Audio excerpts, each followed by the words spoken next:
Salam saudara-saudara, bertemu kembali dalam channel Injili.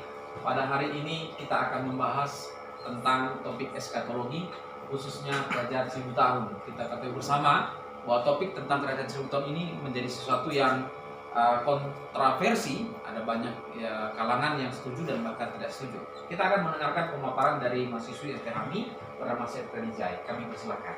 Baik, terima kasih kesempatannya. Saya akan memaparkan tafsiran saya dogmatika 6 eskatologi judul kerajaan 1000 tahun. Nah, masuk latar belakang bahwa kerajaan 1000 tahun biasanya disebut dengan pemerintahan mesianis atau bersifat teokrasi, di mana Yesus sendirilah yang akan nantinya langsung memerintah segala urusan manusia di bumi selama 1000 tahun. Dan kita bisa lihat di Daniel pasal 7 ayat 14. Bagian A, arti kerajaan 1000 tahun. Nah, di sini sudah ada bahasa Latin yang berarti milenium 1000 tahun, dan dalam bahasa Yunani-nya Chilios berarti 1000 tahun. Secara garis besarnya 1000 tahun artinya kerajaan yang didirikan oleh Kristus sendiri, yang dimana nantinya dia akan memerintah bersama dengan orang-orang pilihan atau orang-orang kudusnya selama 1000 tahun di bumi. Nah, semakin berkembangnya zaman, maka ada banyak pendapat dari beberapa golongan dan para ahli yang ingin berpendapat tentang kerajaan 1000 tahun. Yang pertama, premilenialisme. Berarti premilenialisme ini golongan yang berpendapat bahwa kerajaan 1000 tahun ini datangnya Kristus, maka pada saat itu juga ia akan mendirikan kerajaan 1000 tahun selama 1000 tahun di muka bumi. Dan yang kedua adalah pasca milenialisme, yang berarti Kristus akan datang setelah masa kerajaan 1000 tahun. Dan yang ketiga, amilenialisme. Berarti A, tidak atau no, yaitu tanpa kerajaan 1000 tahun. Nah, salah satu yang tokoh penting yang berpendapat tentang ini adalah Louis Berkhof, di mana ia berpendapat bahwa tidak ada kerajaan 1000 tahun dan secara alegoris. Sekarang kita bagian B, kerajaan 1000 tahun menurut konsep bapak-bapak gereja.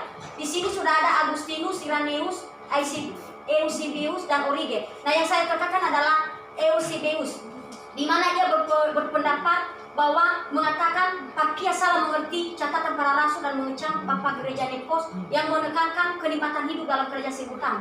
Bahkan pendapat Cletusku dia komentari dan mengecam bahwa dia lebih mengutamakan kenikmatan dunia, yaitu kenikmatan hawa nafsu dan juga nafsu makan.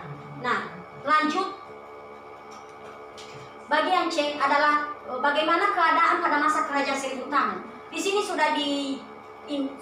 sudah tercatat bahwa ada pemerintahan ilahi, itu sudah jelas karena Yesus yang akan memerintah sendiri. Di Wahyu pasal 20 ayat 6.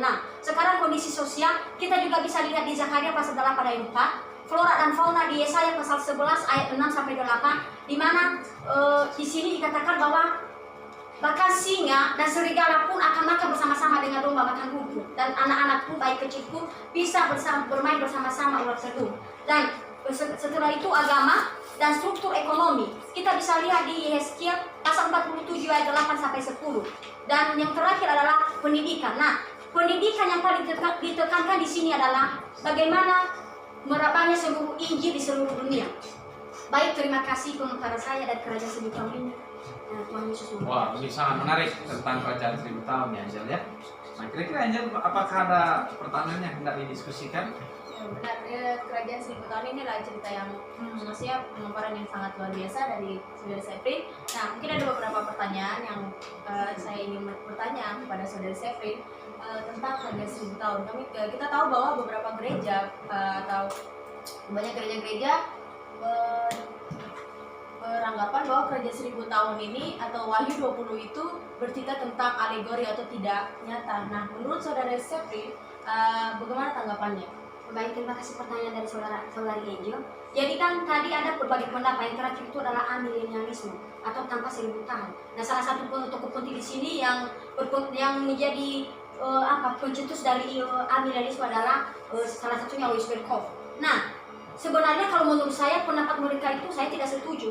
Kenapa? Kalau kita lihat di Wahyu, pada masa kerajaan 1000 tahun nantinya iblis akan dihukum dan dia akan dihukum ataupun dipenjara, diikat serta dibelenggu pada masa 1000 tahun itu. Nah, itu berarti itu bukan secara alegoris, tetapi memang benar-benar ditafsirkan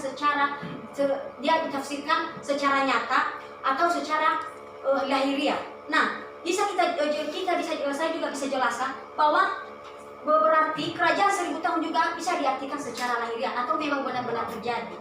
Baik, berarti kalau kita perhatikan struktur dari pasal Wahyu 20 itu jelas sekali bahwa ada kerajaan 1000 tahun, terus iblis dihukum dan hukuman yang terakhir.